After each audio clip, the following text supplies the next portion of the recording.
el Señor me va, sí, confrontando también para que, y como responsable de la iglesia, para traer el mensaje. Yo siempre estaba preparando otro mensaje, pero el Señor por alguna razón me dirige a hablar de estos temas y veo por qué. No sé si ustedes han escuchado las últimas noticias. Se han dado cuenta que desde el 2000 el mundo ha cambiado. Ya no es lo mismo. Hay cosas raras y extrañas que están sucediendo. Y está escrito en las escrituras. Como nunca desde el 2000 también se dan a conocer de que ya, y la NASA dio a conocer de que ya existen los extraterrestres y todo demás. Y este último han anunciado Estados Unidos llamando a todos los pastores para que anuncien que va a haber apariciones extrañas y que se preparen. ¿Qué es lo que está pasando en el mundo? Jesús ya viene. Jesús ya viene. ¿Y eso qué nos lleva, familia? No temer. También para nosotros debería decir: Señor, gracias, pero ayúdame, Señor, que cuando tú vengas me encuentres haciendo tu voluntad. Que cuando tú vengas me encuentres verdaderamente como un creyente, como un hijo de Dios. Yo sé que en la palabra hay muchos mensajes para alentar nuestras vidas, porque yo sé que muchos vienen con necesidades. Amén. Y el Señor respalda, suple cada necesidad. Yo sé, porque hay un Dios que suple, un Dios que hace milagros. Pero recuerden esto, que en la obediencia está la bendición, familia. Eres obediente y las bendiciones vendrán sobre ti. Solo el Señor espera que seas tú obediente a la palabra de Dios. Él necesita que tú seas muy sensible a la voz de nuestro Creador y nuestro Dios. Y hoy vamos a ver justamente esto, señales de una vida verdaderamente transformada en el Señor.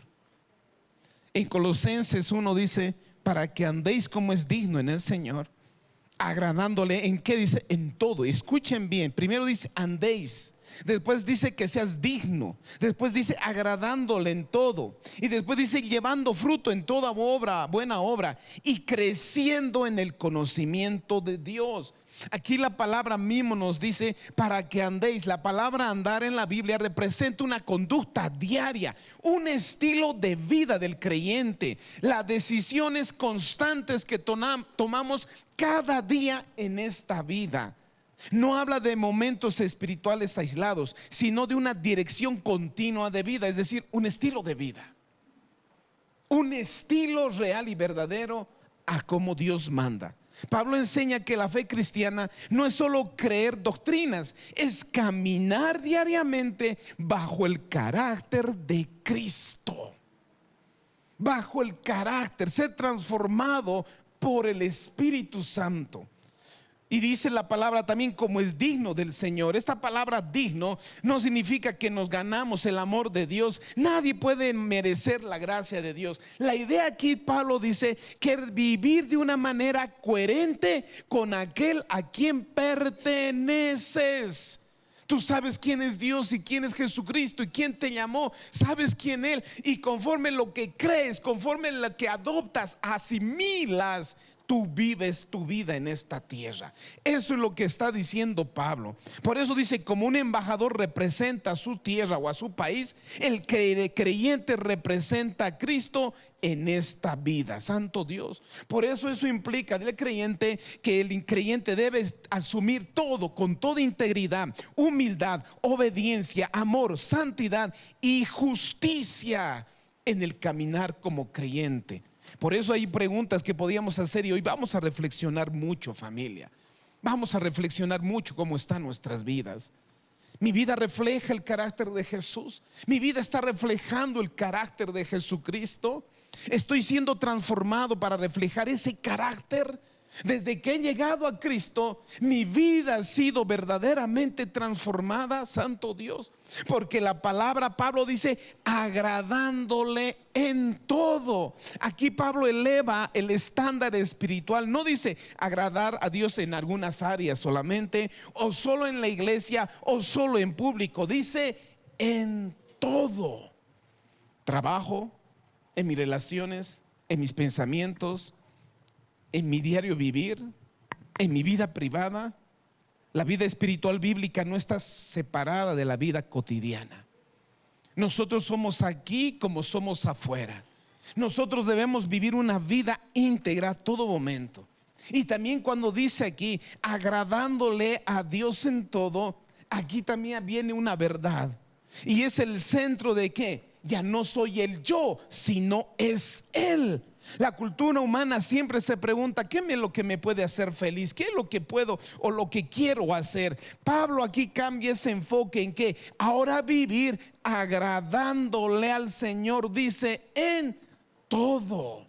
Un cristiano tiene que aprender ahora, y yo necesito decirles la verdad, que cada cristiano ahora ha empezado a vivir agradándole a Dios, ya no agradándome a mí, dice agradándole a Él en todo y llevando fruto en toda buena obra. La imagen del fruto, la Biblia habla mucho de eso. El árbol vivo produce fruto naturalmente. El árbol bueno, el árbol que está vivo da naturalmente, ¿qué les decía? El fruto. Así también es el resultado de una vida renovada que da fruto. Por sus frutos los conoceráis, decía las Escrituras. Santo Dios. Pablo no habla de actividad vacía. Es posible hacer muchas obras externas y aún así estar lejos de Dios. Y es verdad. Podemos llenarnos de actividades, pero mi vida puede estar muy lejos de las cosas de Dios. Aún servir y estar en las cosas de Dios. Dios quiere una transformación de mi vida. Quiere una verdadera transformación de mi interior. Por eso decía evidencias. Vamos a ver algunas evidencias, porque aquí dice, el Pablo mismo dice, y creciendo en el conocimiento de Dios. Esto es extraordinario, porque Pablo conecta obediencia, fruto, conocimiento espiritual. Es un resultado a un crecimiento. Mientras más caminamos con Dios, pues más lo conocemos. Y mientras más lo conocemos, más cambiamos y más somos transformados.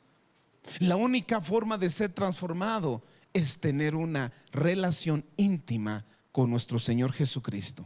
El conocimiento bíblico no es solo académico. La palabra implica experiencia íntima y una relación verdadera con Jesucristo.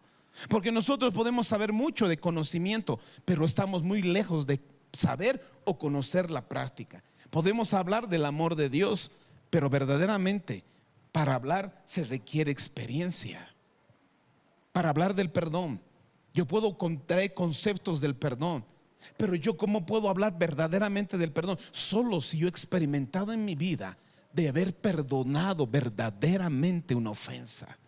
Y eso es lo que Dios quiere que aprendamos nosotros a vivir. No solamente de teoría o conocimiento, de experiencia, de que sí yo lo vivo y yo lo he vivido. ¿Cómo puedes hablar de un Dios Jireh, un Dios proveedor, si dices, no sé, Dios nunca me ha provisto? ¿Cómo puedes hablar de un Dios sanador si nunca te ha sanado?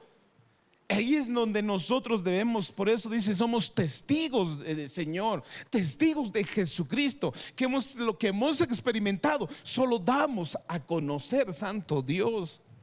Por eso este versículo enfatiza varias ideas modernas que a veces el cristiano solamente vive.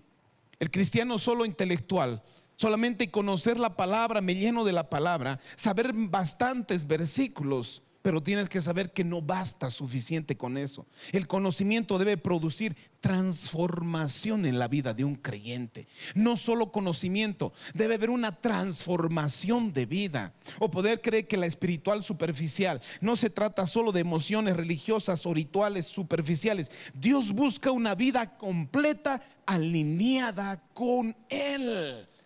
No solo ritos de algunas actividades solamente, una vida diaria y completa con Él. Una fe sin frutos. Y hablé todos estos días, hablaba de una fe real y verdadera. Lleva a las acciones. Pablo enseña que la fe genuina produce evidencia visible que se produce en crecimiento real.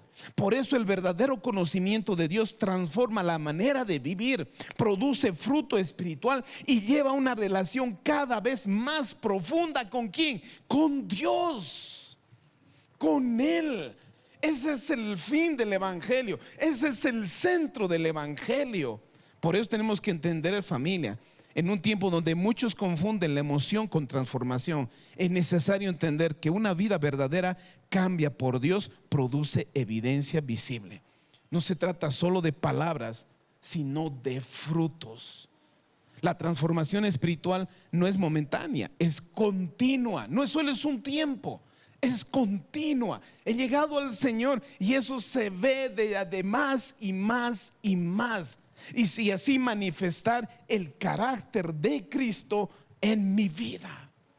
Y eso es lo que vamos a ver hoy día. Vamos a ver algunas evidencias realmente si mi vida está siendo transformada verdaderamente, que si el Señor vendría mañana, yo estoy preparado y estoy creciendo en esto, porque es muy importante, familia. Porque este acontecimiento que viene ya muy pronto, porque por las cosas que se ve, ya se está cumpliendo todo lo que está escrito en la Biblia. Todo lo que está escrito está sucediendo. Si tú eres un lector de la Biblia, has leído la Biblia, tú debes saber y reconocer en los tiempos que estamos viviendo. El Señor dice en su palabra, y es cierto, nadie conoce el día ni la hora que Jesús vendrá, pero sí nos muestra los tiempos en que ya el Señor viene. Y así dice ustedes, cuando ya el fruto, como la higuera se ve el fruto, así sabes como también está cerca la primavera. Así también reconozcan los tiempos en que están viviendo. Por eso les decía, familia, nosotros tenemos que ser conscientes. El Señor dice que seamos sobrios en esta vida.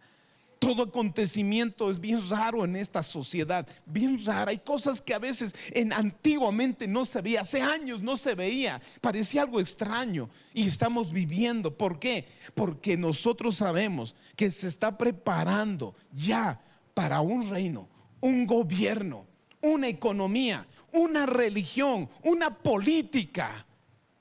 Se está formando ya la plataforma ¿de quién? De aquel, del anticristo. Y nosotros como cristianos no podemos estar durmiendo. El Señor dice, ustedes son del día, de la luz, porque los de la noche duermen. Ustedes son del día, dice Jesús. Sean sobrios y vigilen. Por eso ahora, si el Señor nos quiere hablar en esta mañana y si nos va a confrontar, es para que de hoy día salgas y digas, Señor, necesito ponerme las pilas. Y si estás bien, Señor, no permitas que me desvíe de tu verdad, porque esto es serio y esto es verdad. La primera evidencia es el fruto del Espíritu Santo en mi vida. Gálatas 5 versículo 22. Gálatas 5 capítulo 22 al 23. Aquí habla Pablo de algo importante, porque dice así el versículo 22: mas el fruto del Espíritu, escuchen, fruto del Espíritu es, dice, amor, gozo, paz, paciencia, benignidad, bondad, fe, mansedumbre, templanza. Contra tales cosas no hay ley. Escuchen esto, este texto no es simplemente una lista de virtudes morales, no es una lista solamente de unas acciones morales. Pablo está describiendo cómo luce una vida gobernada por el Espíritu Santo. Cuando hay una vida gobernada por el Espíritu Santo, automáticamente, como un árbol bueno, da en su tiempo el fruto. Así el cristiano, cuando ve que hay un cambio real en su vida, una transformación real, voy a mostrar con qué, no con palabras, porque es fácil decir que yo puedo ser un cristiano crecido. Yo puedo decir, ¿por qué? Porque vengo ya 40 años en el Señor, ya son 25 años en el Señor. No sabes, yo me he convertido cuando Marcos Witt tenía cabello, dicen algunos. Pero no es evidencia de qué, de una transformación, perdón. Espero que no esté escuchando él, ¿no? Pero familia, aquí la evidencia no es con palabras, sino los frutos. Por eso el fruto del Espíritu es la manifestación visible de una obra interna. No es algo que el hombre produce por sí mismo, sino lo que el Espíritu Santo desarrolla en el creyente. Por eso dice fruto del Espíritu Santo, no del hombre. El hombre no es capaz de hacer esto. El hombre no es capaz de dar estos frutos, porque viene del Espíritu Santo. Por eso el primero dice amor. No es el amor. Yo siempre cuando hablo aquí del amor, pues tengo que ser bien claro. En la Biblia habla tres clases de amor. Hay el amor estorge, el amor filos y el amor eros. Y esos tres amores que nosotros podemos manifestar, pero con el pecado del hombre se ha degradado ese amor. Que el amor filos, el amor entre padre o hermano o amigo, ya no es, ya es corrupto. No se pelean entre padres e hijos, no hay divisiones, no hay odios. ¿Acaso? Claro que sí. Aún el amor a la esposa o el esposo o el amor al vecino se ha perdido. Solo el amor de Dios puede hacernos amar verdaderamente.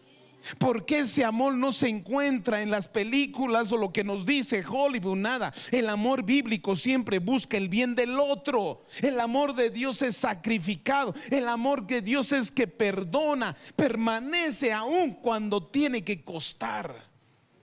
Ese es el verdadero amor. Por eso dice que viene del Espíritu Santo, donde así amo a quién, a mi enemigo. Solo con el amor de Dios puedo manifestar y desarrollar verdaderamente el amor, porque este tipo de amor se refleja en el carácter de Dios. Este amor rompe la lógica humana basándose solamente en egoísmo, orgullo o conveniencia. Ese es el amor del hombre. Pero el amor de Dios no es egoísta, no busca lo suyo, no guarda rencor. Y eso no viene de nosotros. Y nunca vas a encontrar en el corazón de un hombre, de una mujer. Eso viene de Dios, donde puedo amar ahora sí a mi padre o a mi madre y a mi esposa, a mis hijos, al vecino, aún a aquel que me aborrece. Solo así, y así puedo desarrollar ese amor de Dios. El otro fruto que decía, dice el gozo. El gozo bíblico no depende de las circunstancias externas. La felicidad, una vez ya expliqué eso, la felicidad solo está en las cosas externas, con el dinero, el éxito y el bienestar. Pero eso es temporal. Cambio, el gozo que viene de Dios es eterno. Ese gozo espiritual que aun en el momento de sufrimiento o en el momento de confusión, yo sigo ¿qué? Gozoso. Porque no viene de mí, no viene de las circunstancias, no viene de lo material, viene de Dios. Y el hombre siempre está buscando la felicidad. Siempre busca en un hombre o una mujer o en las cosas materiales. Pero la verdadera felicidad viene ¿de qué? Del Espíritu Santo. Un cristiano no está reflejando la felicidad del mundo, está reflejando el gozo del Espíritu Santo. Que aunque en momentos difíciles digas, me gozo. Eso es algo que la mente no entiende y no comprende, claro, porque esto no viene del hombre, viene del Espíritu Santo. La paz. Otro fruto del Espíritu Santo. La paz. No es como el mundo la da, dice.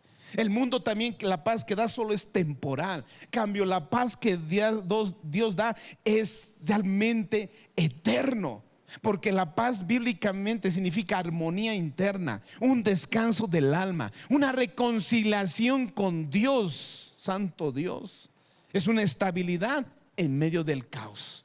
Es decir, que aunque esté en tu realidad lleno de caos, tú digas, no sé por qué, pero estoy tranquilo. Y solamente eso viene de Dios. Nosotros buscamos paz. Si me voy a una zona, me voy a otro país, encontraré paz. No, solo es temporal. Porque la paz que el mundo te da solamente es temporal. Mientras no haya problemas, estás tranquilo. Vienen los problemas o te recuerdan los problemas y esa paz se esfuma. Pero la paz de Dios, que sobrepasa todo entendimiento, guardará nuestra mente y nuestro corazón en Cristo Jesús. La paciencia, santo Dios, implica literalmente soportar por mucho tiempo sin explotar. Yo sé que muchos intentan ser pacientes, pero solo la paciencia verdadera viene ¿de quién? Del Espíritu Santo, es el fruto. Porque cuando viene la paciencia es la capacidad de resistir ofensas. Cuando alguien te da una ofensa, ¿qué? A veces vos tal vez si no tienes todavía puedes estar luchando, pero esto es algo natural cuando tienes la paciencia de Dios. Cuando tienes la perseverancia para seguir, porque el hombre por naturaleza, si no algo no le atrae, no persevera en ello, porque si no le atrae, lo deja a medias o hace las cosas. Esa es la naturaleza del hombre. Pero la paciencia también nos ayuda a soportar procesos difíciles, nos ayuda a esperar aún en el tiempo de Dios. Trata con personas imperfectas, es decir, me da paciencia para tratar con personas imperfectas. Porque uno dice, no, hasta aquí nomás es mi paciencia. Ay, de aquel, no, no. Es la paciencia de Dios que no entiendes, pero está en ti. Y eso solamente una persona que va creciendo, la benignidad. Yo un día voy a tratar de especificar más, solamente por el tiempo tengo que dar detalles de cada uno. Benignidad habla de amabilidad activa. Es una disposición bondadosa hacia otros. Es suaves palabras. Es evitar la crueldad. Trato a otras con dignidad. Porque una persona puede tener razón y aún así ser destructiva, pero la benignidad te hace actuar de una manera amable. Yo sé que una persona puede ser amable y se esfuerza, pero cuando tiene el Espíritu Santo, uno por naturaleza, ¿qué? Ya viene esa amabilidad. Cuando yo era duro, era tosco, viene algo que viene y me enseña, ¿qué? A mostrar esa, ¿qué? Benignidad, la bondad. Santo Dios. Es una integridad moral expresada en acciones.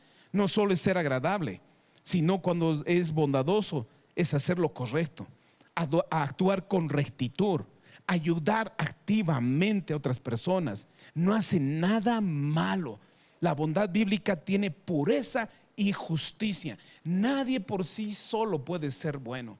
Yo les dije, uno, si fuera del hombre, por eso dice, no hay ley en esto. No te dice ser bueno. Porque si el Señor te diría, bueno, cuántas cosas trataríamos de ser, pero solo de un tiempito.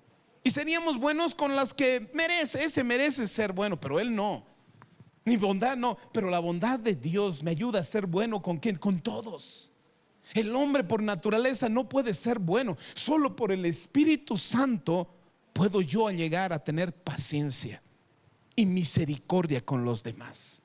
Y eso no viene del hombre. Eso viene de Dios, la fe. Y en este contexto habla de la fidelidad. Aquí la idea principal es de la persona confiable y leal.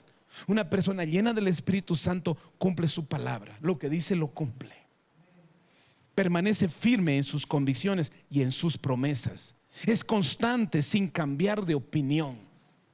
Es una persona fiel.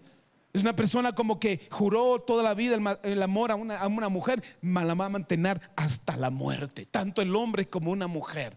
Pero el hombre, como no tiene y no viene de él, por eso es infiel. Uno puede decir, yo no soy infiel a mi esposa, pero por el pensamiento, con actitudes. Uno puede ser desleal, pero con la ayuda del Espíritu Santo uno aprende. Hay algo que nace a ser fiel y ser leal. Y eso no viene del hombre. Mansedumbre, santo Dios. Muchos confunden la mansedumbre con debilidad. En la Biblia significa fuerza bajo control. Santo Dios. Que cuando mi ira y mi enojo, pero hay algo que me trae ser pacificador y me trae paz y ser mansedumbre. Esa es una fuerza bajo control, les decía. Es la humildad sin arrogancia. Jesús es el modelo perfecto. Tenía poder, pero no era dominado por el orgullo ni violencia. Era hombre de paz. La mansedumbre permite y liderizar sin discutir. Siempre es un hombre pacificador.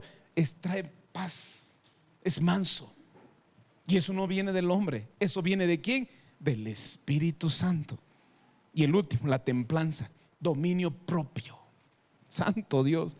Es la capacidad de gobernar los deseos en lugar de ser esclavo de ellos.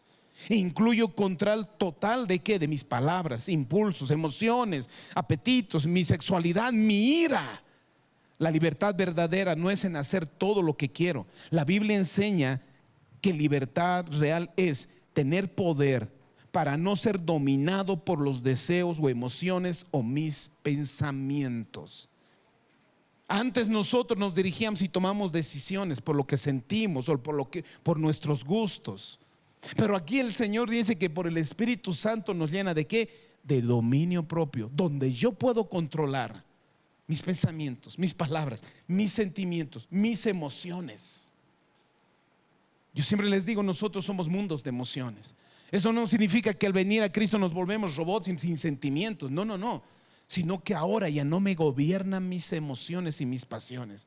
Quien gobierna ahora soy yo. Ya no me domina esto. Ya no me domina esto, sino que soy yo quien domina. ¿Y eso viene de quién? Del Espíritu Santo. Santo Dios. Por eso dice, contra tales cosas no hay ley. Pablo incluye diciendo que ninguna ley te manda a hacer esto, porque no puede. Si hay una ley que te dice sé manso, vas a tratar de esforzarte de ser manso, pero es un tiempo hasta que te canses, porque uno se cansa. Ay, pastor, ya me he cansado, ya mi paciencia, ve, porque se cansa. Pero cuando tienes el Espíritu Santo fluye natural, es una fluencia natural. Porque una persona guiada por el Espíritu cumple naturalmente la intención moral de la ley. La transformación interna logra lo que las reglas externas no puede producir completamente. A veces tú puedes seguir unas reglas, pero es solamente temporal. Necesitamos del Espíritu Santo para que haya un cambio interno, para que haya un cambio real y verdadero desde mi interior. ¿Estoy siendo transformado por el Espíritu Santo?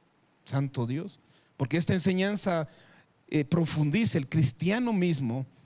El cristianismo bíblico no solo es comportamiento externo. El fruto del Espíritu no se fabrica artificialmente. No es una actuación religiosa. ¿Por qué? ¿Por qué? Porque cuando estoy en el Señor, permanecer en Dios viene del Espíritu. Rendirme a su voluntad viene de Él. Rendirme al Espíritu Santo y ser transformado internamente viene del Señor, no viene de mí. Eso es una transformación que viene del poder del Espíritu Santo. Donde hay transformación real, hay evidencia del fruto del Espíritu Santo. Yo sé que el fruto toma tiempo. El árbol no produce fruto instantáneamente. Del mismo modo, la madurez espiritual es progresiva. Dios forma el carácter del creyente con procesos. Las pruebas y la obediencia desarrollan el fruto. Santo Dios. Jesús enseñó que el árbol se conoce por su fruto. Así las acciones externas revelan lo que gobierna nuestro corazón. Una persona que va creciendo verdaderamente en el Señor se muestra por sus frutos. ¿Quién te dirige y quién te manda ahora? ¿Quién toma control de tu vida? ¿Es el fruto del Espíritu o aún son tus emociones o tus pensamientos? Nosotros deberíamos meditar en eso. ¿Qué estamos produciendo en esta vida? ¿Reacciono desde la carne o reacciono desde el Espíritu? La persona alrededor de mí experimentan el amor de Dios, la paz y el dominio propio a través de mí. ¿Estoy creciendo en el carácter o solo en conocimiento? Esto es algo que debemos meditar en esta mañana. Realmente, porque si no es así, es necesario cambiar nuestras vidas. Decir, Señor, ayúdame, porque necesito de tu Espíritu Santo. La segunda evidencia, realmente cuando uno está cambiando verdaderamente, ese cambio es real, no emocional. Segunda de Corintios 5:17. Es un cambio real y no solo emocional. En segunda de Corintios 5:17 es un pasaje muy conocido, porque dice así: de modo que si alguno está en Cristo, dice, pues dice, nueva criatura es. Las cosas viejas pasaron, he aquí todas son hechas nuevas. Pablo no está hablando simplemente de mejorar hábitos o volverse más religioso. Está describiendo una renovación profunda desde el interior. Establece que al estar en Cristo, la persona es una nueva criatura, marcando un cambio radical de identidad, no emocional. Cuando hay un cambio, hay un cambio de identidad. No es solo emocional, porque hay muchas personas que pueden cambiar solo emoción y la emoción es temporal. Puede durar meses, años, pero después te pasa. Pero cuando hay un cambio de identidad es permanente. Por eso es lo que Pablo hace y hace referencia, establece que al estar en Cristo la persona es una nueva criatura, marca un cambio radical de identidad, como les decía. La nueva criatura implica un cambio profundo, no solo momentos emocionales o experiencias pasajeras. Porque ¿qué significa estar en Cristo? Realmente creer en Él intelectualmente. Mire, a veces nosotros creemos que estar en Cristo es solamente conocer o creer intelectualmente, o asistir tan solamente a una iglesia, o conocer algunas doctrinas. Realmente estar en Cristo es una unión espiritual con Él. Escúchenme, una relación viva y real, una nueva posición delante de Él. Que según mi identidad, ¿quién soy ahora? ¿Quién soy yo ahora en Cristo? El mundo te da una identidad, y ahora las canciones te dan una identidad. Las mujeres las degradan y las mujeres se creen que son así. En Cristo hay una identidad tanto para el hombre y para la mujer. Somos santos, somos hijos de Dios, somos nueva criatura. Ya no soy el mismo, soy otra persona. Por eso una nueva criatura, una nueva creación. Aquí está el corazón de este versículo. Pablo, la idea no es una persona con un poco mejor o mejorar un poquito en la persona, sino es algo nuevo. Ha sido creado por Dios, así como Dios creó al mundo al principio. Ahora una nueva obra, una nueva creación desde mi interior, y lo voy a reflejar exteriormente. Porque la transformación no es superficial. El evangelio modifica desde el interior para desarrollar una conducta externa en el creyente. La conversión viene desde el interior.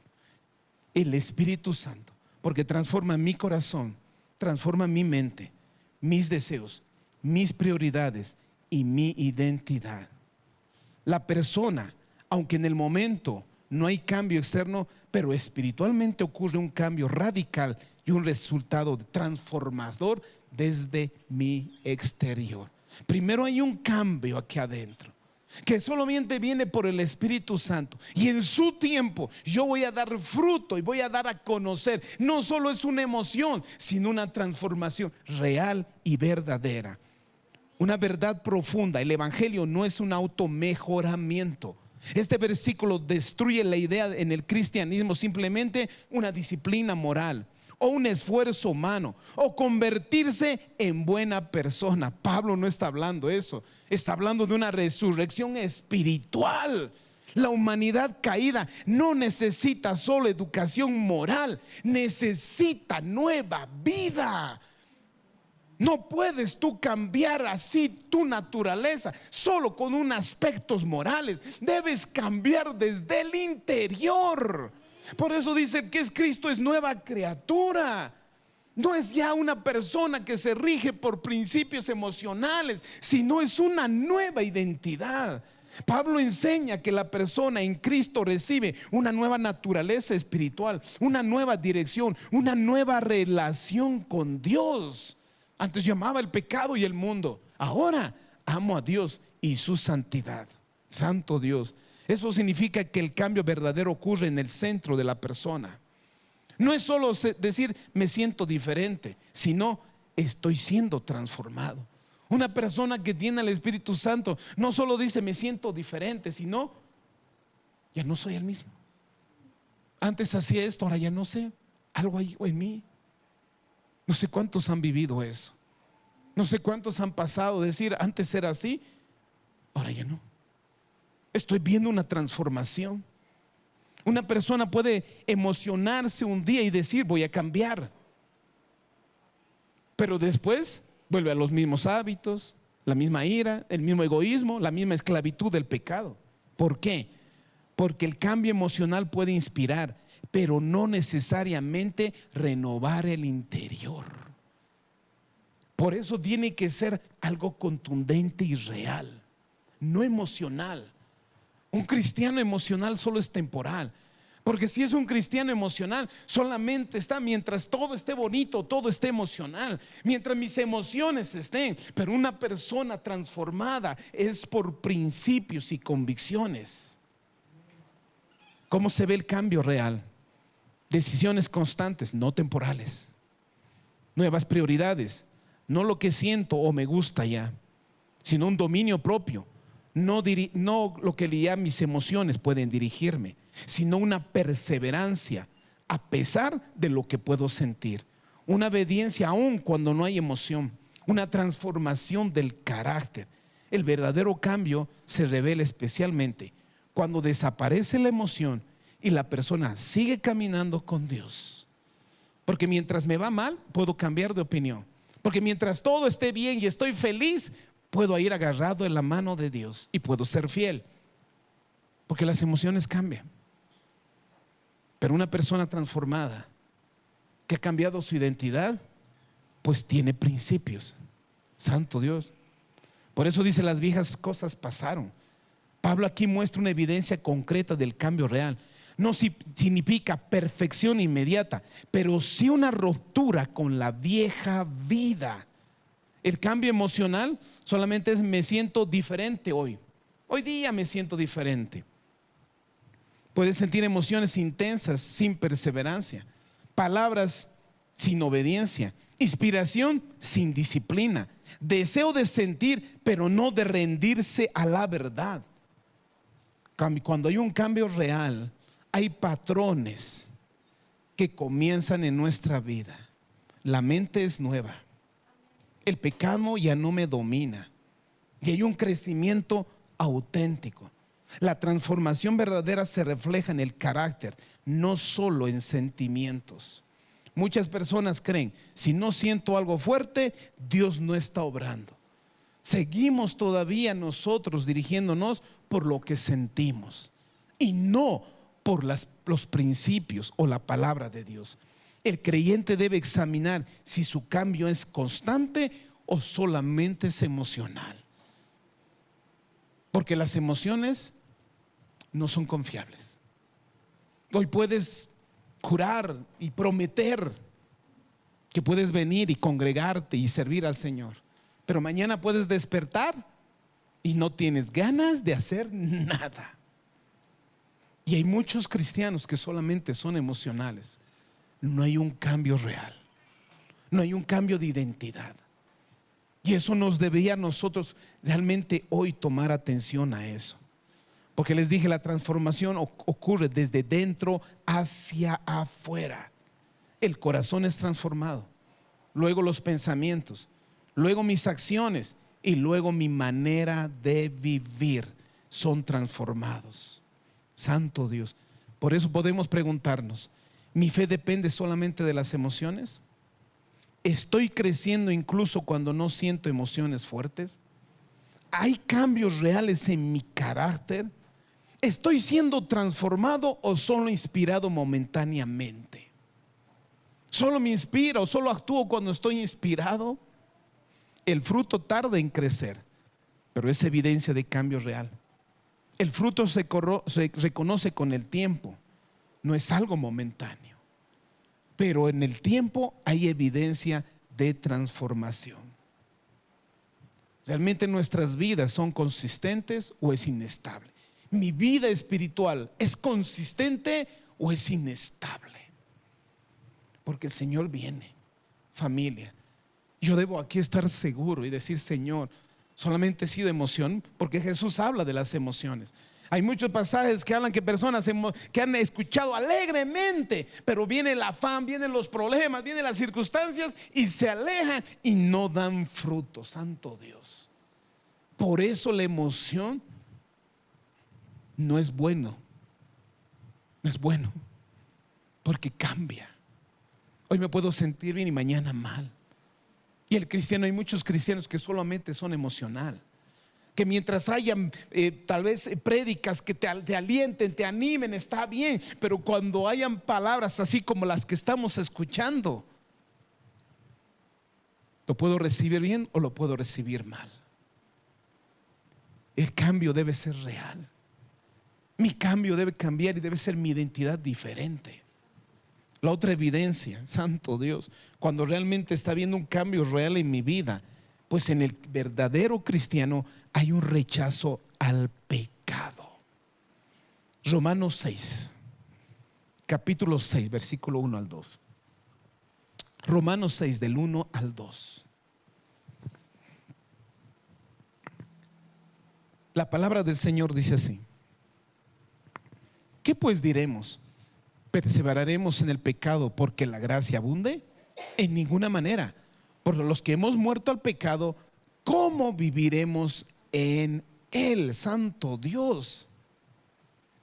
Aquí está diciendo que el creyente transformado no se acomoda al pecado, sino lucha contra él.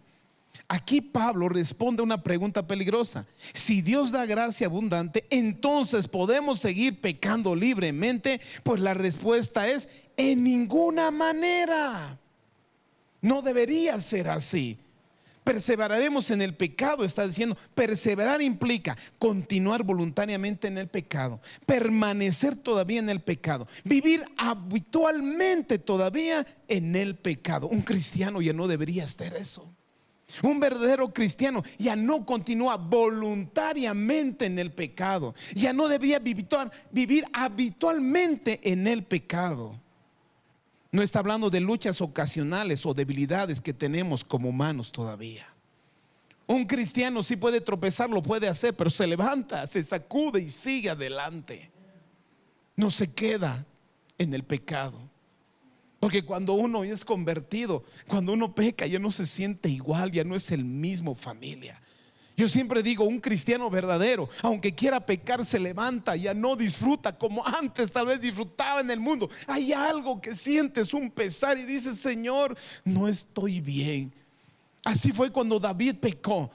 Cuando Natán fue y le confrontó el pecado con Betsabé, David corrió y él mismo dijo: Señor, perdóname, Señor, límpiame, cambia mi corazón, Dios mío, ponme una actitud correcta delante de ti. Ayúdame, Señor. Porque uno, cuando realmente ha sido convertido, ya no vive en el pecado, ya no se goza en el pecado. Va a haber un verdadero cristiano, lucha todos los días contra el pecado. Aquí el error que Pablo confronta, la idea equivocada es: si la gracia me permite para vivir como quiero, la gracia me permite vivir entonces como quiero. Pablo enseña exactamente lo contrario. La gracia verdadera no solo perdona, la gracia verdadera también transforma. La gracia no es un permiso para pecar. Esa es una enseñanza más importante que habla Pablo. La gracia no minimiza el pecado. La gracia no lo aprueba el pecado. La gracia no vuelve irrelevante el pecado. La gracia perdona, la gracia limpia, la gracia transforma, la gracia libera al cristiano. En Proverbios 6:15, ahí mismo, Romanos 6, capítulo 6, versículo 15, más adelante, porque Pablo mismo dice, en el versículo 15 dice: ¿qué pues? ¿Pecaremos porque estamos bajo la gracia? Si no, bajo la gracia, dice: en ninguna manera. Porque aquí tenemos que ver que la gracia no es permiso para pecar, es poder para vivir en santidad. Cuando aquí Pablo dice: podemos pecar porque seguimos en la gracia, dice: en ninguna manera. En el griego original está usando una frase como a decir: esto es imposible. Es como decir: Pablo, ¿podemos pecar porque estamos bajo la gracia? Y tan solamente la respuesta es: de ninguna forma. O Pablo llegaría a decir: jamás. Un cristiano ya no debería pecar. Porque muchos cristianos han agarrado la gracia para seguir viviendo en el pecado. Y Pablo revela que la gracia perdona, pero la gracia también transforma. Pablo rechaza completamente la idea de usar la gracia como excusa para pecar. Porque dice: hemos muerto al pecado. Aquí está el centro profundo del pasaje. Morir significa que el creyente nunca más será tentado. Es decir, que el creyente no significa que no será tentado, pero sí no dejará que la tentación lo haga caer en pecado. Que el pecado ya no es el amo principal en mi vida. Antes la persona estaba espiritualmente esclavizada en el pecado, pero ahora en Cristo hemos cambiado de reino, cambiamos de identidad y cambiamos de autoridad espiritual. Antes obedecía al pecado, ahora yo obedezco a Cristo. Antes era esclavo del pecado, ahora soy siervo de Jesucristo. Por eso aquí Pablo no dice comportarse diferente para convertirse en nueva persona. Dice, vive de acuerdo con quien ahora eres en Cristo. Si verdaderamente Cristo llegó a tu vida, si verdaderamente Cristo impactó tu vida, pues vive de esa manera. La atención real del creyente en su transformación revela que, aunque el creyente murió al pecado, todavía existe una lucha, y es verdad. El cristiano batalla contra los deseos viejos, es verdad. Enfrenta tentaciones, pero las vence. Necesita renovación constante. Si yo pecaba, yo lucho contra eso. El cristiano verdadero, el que va teniendo una transformación real, pues ya no le gusta pecar. Lucha contra el pecado, va en contra del pecado, porque sabe que el pecado va en contra de Dios. Y uno, cuando se ha convertido diferente, dice, ya no hago, porque a Dios aborrece eso. Porque a veces nosotros creemos que solamente son normas morales en la iglesia.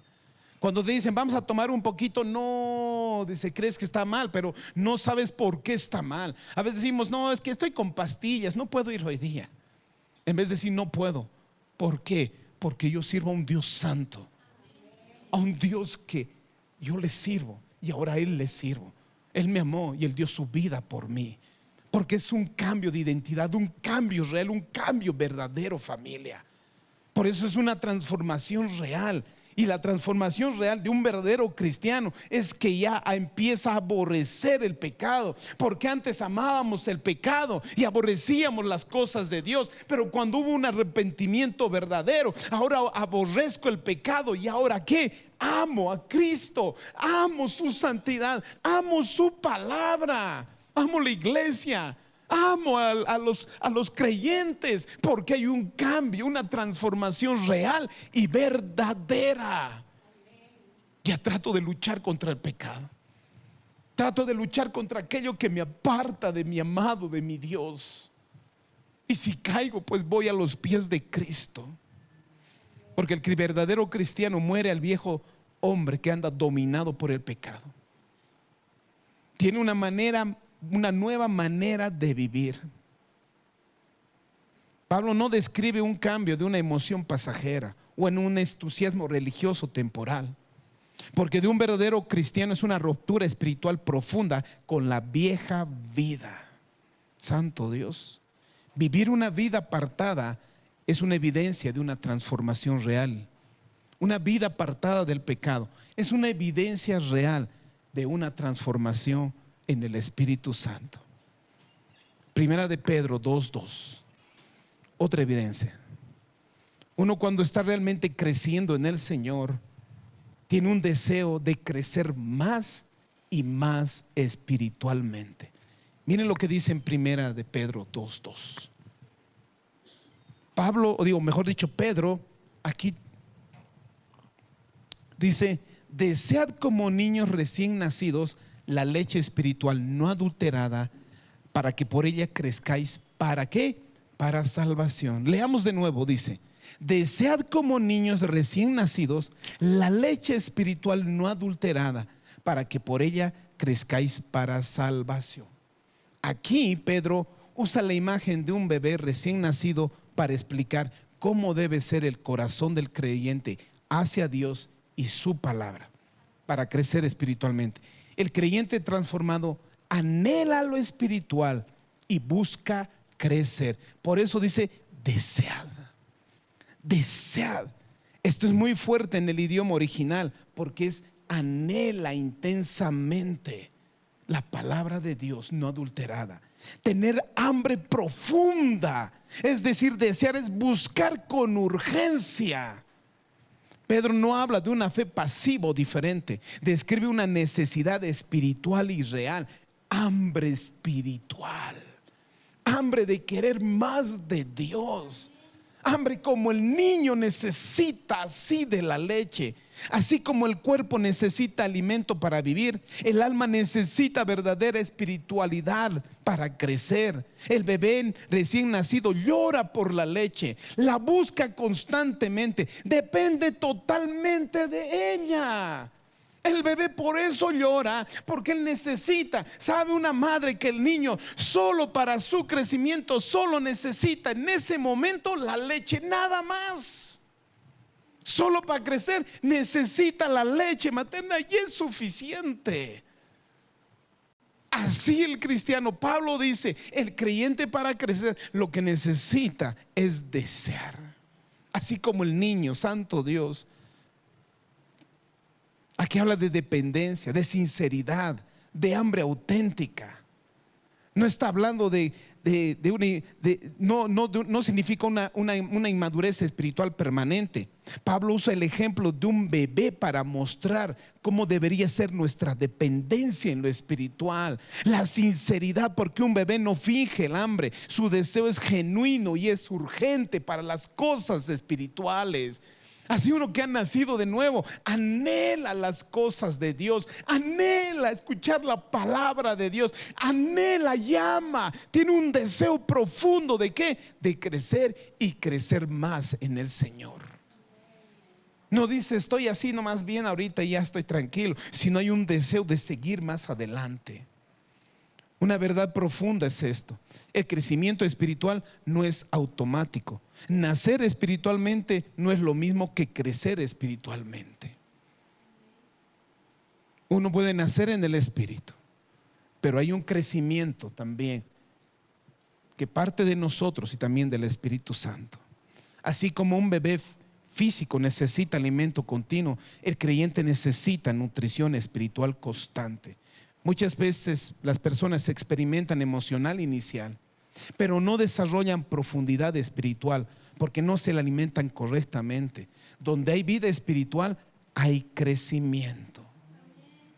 La leche espiritual habla de la palabra de Dios, habla de la verdad espiritual, del evangelio y las enseñanzas puras de Cristo. Y el resultado es: nutre el alma, fortalece la fe, transforma la mente. Si la obedecemos, produce crecimiento. Pero aquí hay algo importante, dice: no adulterada. Aquí significa no mezclada o corrupta. Pablo enfatiza la verdadera, la verdad pura, no una verdad manipulada, no una verdad falsa, no una religiosidad vacía y solo con psicología, sino no una doctrina distorsionada, no una contaminación de un evangelio egoísta o humanista. El alma solo crece sanamente con verdad genuina. En este tiempo nosotros lamentablemente se han levantado muchos falsos maestros que están enseñando verdades a medias, verdades contaminadas. Y aquí nos está diciendo que deberíamos ser responsables de buscar. Cada uno ahí nos muestra que somos solamente nosotros somos los que dependemos para realmente ser, ¿cómo les digo? Se me fue esa palabra, responsables. Esto es, nosotros somos responsables de nuestro crecimiento espiritual.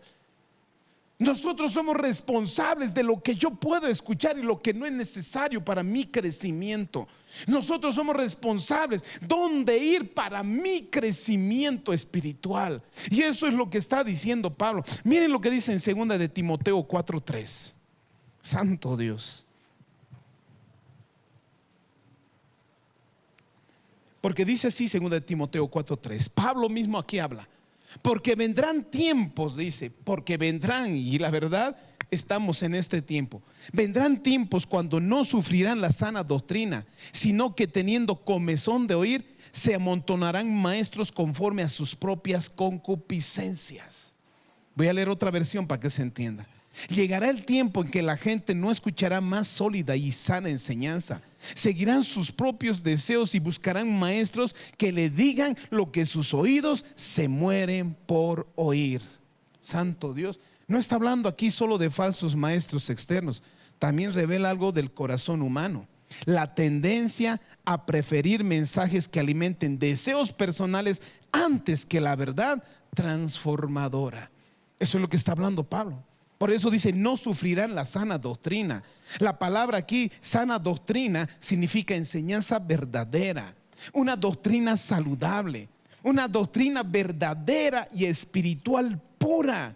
¿Por qué? Porque la verdadera y sana doctrina primero sana el alma, limpia el alma, transforma el alma y corrige el alma.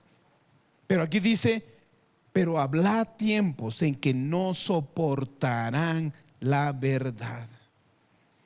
Porque alguien rechaza, ¿por qué alguien tendría que rechazar la verdad?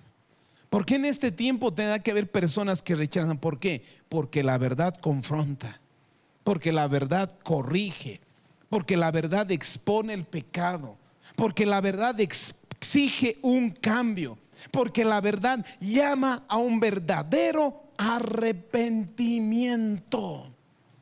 Y eso es lo que la gente no quiere escuchar en este tiempo. No quiere cuando hay una palabra que se confronta, cuando le corrige. Porque el corazón humano caído frecuentemente prefiere ¿qué? Comodidad, aprobación, placer y autojustificación. Santo Dios. Por eso dice, teniendo comezón de oír. El comezón simboliza deseo constante de escuchar solo lo que es agradable. Necesidad de entretenimiento espiritual, nada más. Busca mensajes de satisfacción emocionales y deseos, pero no busca la verdad para ser transformada. Buscan lo que le hace sentir bien, buscan lo que le confirme lo que quieren oír, justifican su pecado, pues escuchan una palabra que no les incomoda su estilo de vida. Santo Dios. Porque yo sé que la verdad no siempre es cómoda, familia. No es cómoda, porque confronta, nos muestra la realidad. Y la verdad de Cristo nos dice, tienes que cambiar. Y cuando tengo que cambiar, tengo que salir muchas veces de mi comodidad. Y a veces renunciar a ese pecado que me gusta. Por eso el hombre siempre anda justificando, o busca maestros que justifiquen su pecado. Ahora hay iglesias que justifican el pecado, normalizan el pecado. No les digo que somos una iglesia perfecta, familia. No lo somos, pero tratamos de ser una iglesia sana, donde se dé a conocer la palabra. Como hace años me dijo el Señor, tú me vas a enseñar la palabra como está, no me vas a aumentar y no me vas a corregir. Por eso uso muchos versículos, porque doy a conocer la voluntad de Dios, no mi opinión. Mi opinión para ustedes no les sirve de mucho. La opinión de la palabra y del Señor, eso es lo que trae cambios y realidad. Por eso yo me exijo a solo predicar lo que está escrito. Porque ahora nosotros, en vez de cristianos ser responsables, en vez de lo que escuchamos, decimos, ¿es verdad esto? La Biblia dice, si me gusta, si me gusta, está bien y lo acepto. Me hace sentir cómodo, lo acepto. Porque ahora en vez de buscar la verdadera palabra, como dice, la leche real y verdadera, no contaminada, santo Dios. Porque es interesante, dice, porque buscarán maestros conforme a sus propias concupiscencias. Muchas veces las personas moldean su espiritualidad alrededor de sus deseos personales y sus sentimientos, en lugar de someter los deseos a Dios. Adaptan la verdad a sus deseos, porque la palabra nos enseña que es necesario un cambio real, no emocional.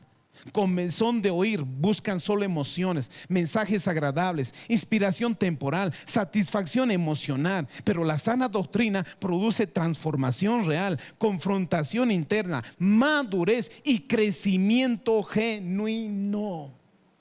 Por eso dice, llegará, y es más, ya llegó el tiempo en que muchas personas rechazan la verdad que transforma y buscarán enseñanzas que satisfagan sus deseos personales, prefiriendo comodidad emocional antes que cambio espiritual y genuino.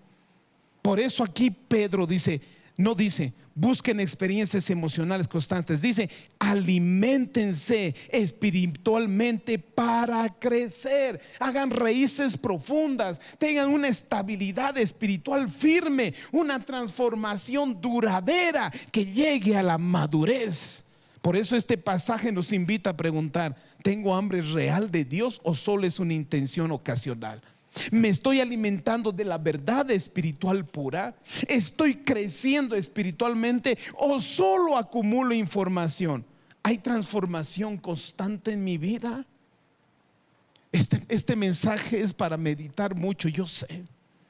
Pero yo sé que si ustedes escuchan con un corazón sincero, les va a ayudar en una transformación real. Que si ustedes escuchan, ya no solo van a tener una vida emocional como cristianos o solo un tiempo emocional temporal. El Señor necesita un cambio de transformación real y verdadera. Verdaderamente cristianos, familia. Cristianos, hijos de Dios, que no estén jugando al cristiano, que realmente estén luchando contra el pecado, que estén, si son confrontados con el pecado, pues huyan si tienen que huir. Una sociedad, una iglesia que no amen una vida doble, que no se acomode a una vida espiritual a medias, sino que realmente amen la santidad, busquen la transformación, busquen agradar a un Dios santo. No una iglesia tibia, no una iglesia que se acomoda a los rudimentos de este mundo, sino una iglesia que ame a Cristo verdaderamente y demuestre ese amor por medio de su obediencia. ¿Por qué? Porque el Señor viene, familia, y el Señor está cerca. Para ir terminando, Juan 15:8.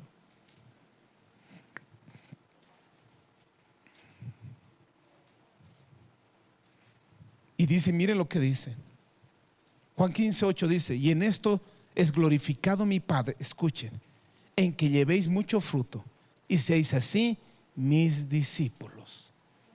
Estudiemos el pasaje. Cuando dice, y en esto se glorifica mi Padre, significa que cuando tú caminas en la verdad de Cristo, tú cuando caminas en esa verdad, tan solamente estás revelando el carácter y se glorifica a Dios. Cuando estás andando en la verdad, estás manifestando su naturaleza y quien se glorifica es Dios. Cuando estás andando en la verdad, estás demostrando quién es Él y se glorifica Él. Por eso dice, Dios es glorificando cuando tu vida refleja una verdadera transformación. No solamente se trata de cantar o hablar de Dios o hacer algunas actividades religiosas. Realmente es una transformación real y verdadera donde Él se glorifique, donde antes aquella persona que odiaba ha aprendido a perdonar, ama donde había egoísmo, de una persona donde realmente ha aprendido a amar donde era egoísta, una persona donde era tal vez inconstante, ahora persevera aún en medio de las pruebas. Una persona que tal vez un tiempo daba lugar al pecado y otro tiempo al Señor, pero ahora una vida que viva en santidad, que refleje verdaderamente a Cristo en su diario vivir. Por eso dice las Escrituras, y en esto se glorifica mi Padre.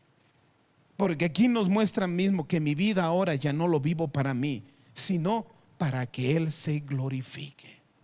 Para que en todo lo que haga, Él es quien se glorifica, santo Dios. El fruto es evidencia de una vida espiritual. Una rama viva produce fruto, porque la vida de la perdón, voy a leer de nuevo. La rama viva produce fruto, porque la vida de la vida fluye dentro de ella. Es decir, si el árbol da buen fruto, es porque hay vida dentro de él. Así también el cristiano, cuando hay vida, refleja esos frutos espirituales en su vida. No necesita decir en palabras que es un verdadero cristiano. No necesita mostrar con sus títulos de teología o de discipulado que es un verdadero cristiano. No necesita decir, mire cuántas prédicas escucho, sino con mi testimonio yo reflejo verdaderamente a quién amo, a quién sirvo, a quién he creído, a quién le sigo, a quién le sirvo. Solo con mis actitudes, con mis frutos, reflejo quién es Él. Crecer en el Señor significa que la vida de Cristo va transformando progresivamente nuestro corazón, nuestros deseos, nuestro carácter y nuestra manera de vivir, produciendo fruto espiritual real en una relación cada vez más profunda con Dios. Donde hay transformación real, hay evidencia visible. ¿Realmente mi vida está siendo transformada en Cristo Jesús? ¿Mi vida como creyente está siendo verdaderamente transformada? ¿Estoy mostrando evidencias reales de que yo he sido transformado y he sido impactado por el Espíritu Santo? ¿Realmente estoy demostrando con mi vida de que hay un Dios vivo y real? ¿Estoy demostrando que vive una vida religiosa o una vida espiritual? ¿Estoy demostrando solamente que sigo reglas morales o realmente estoy demostrando los frutos del Espíritu Santo? ¿Qué estamos haciendo en este tiempo, familia? Recuerden lo que les dije al inicio. En este mundo y en la sociedad está pasando cosas extrañas. Yo desde el 2000 les digo, no se sorprenda por cosas que van a aparecer en el cielo. Jesús mismo dijo, en el cielo, en los últimos tiempos habrá señales en el cielo. Habrá cosas que se darán a conocer y cosas que pueden confundir a la iglesia, porque habrán señales que aún confundirán, dice, a los escogidos. Por eso en este tiempo la iglesia tiene que estar más sobria que nunca. Y no solo sobria, sabiendo que sus vidas están siendo transformadas, para que si el Señor viniera esta noche, tú digas, yo me voy con Él y no me quedo. Que mi vida está siendo transformada. Estoy buscando la transformación. Estoy desarrollando los frutos del Espíritu Santo. Que estoy luchando contra el pecado. Que mi vida no solo es emocional, sino hay convicciones. Y que yo estoy buscando el crecimiento por medio del Espíritu Santo. Familia, si el Señor ha tenido que exhortar esta mañana, reciban la exhortación, porque el Señor Jesús ya viene. Y cuando venga el Señor, va a ver si sus hijos, sus obreros, están viviendo en su verdad y en su palabra. Si realmente estamos siendo transformados, si nuestra vida realmente está cambiando, si yo realmente estoy reflejando la santidad de un Dios santo y verdadero. Pongámonos en pie, familia.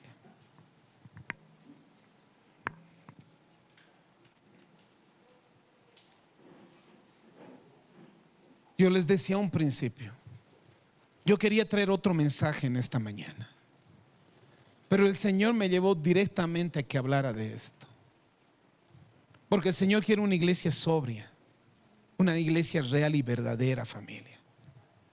Una iglesia que ha entendido el mensaje, que ha entendido el evangelio, que ha entendido lo que Cristo ha hecho en la cruz. Necesita una iglesia real y verdadera, porque el Señor viene realmente por una iglesia viva y real, por una iglesia que no está jugando a la religiosidad, por personas que no están siguiendo solo reglas morales, sino personas que han experimentado un cambio real y verdadero. Personas en las cuales que digan, el Espíritu Santo habita en mí y vive en mí. Una iglesia que está produciendo los frutos del Espíritu Santo. Mientras cierras tus ojitos, quiero hacerte algunas preguntas y tal vez tú las respondas.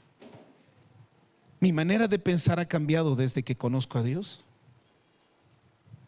¿Sigo reaccionando igual que antes o hay cambio en mi carácter? ¿Estoy más consciente de lo que agrado o desagrado a Dios?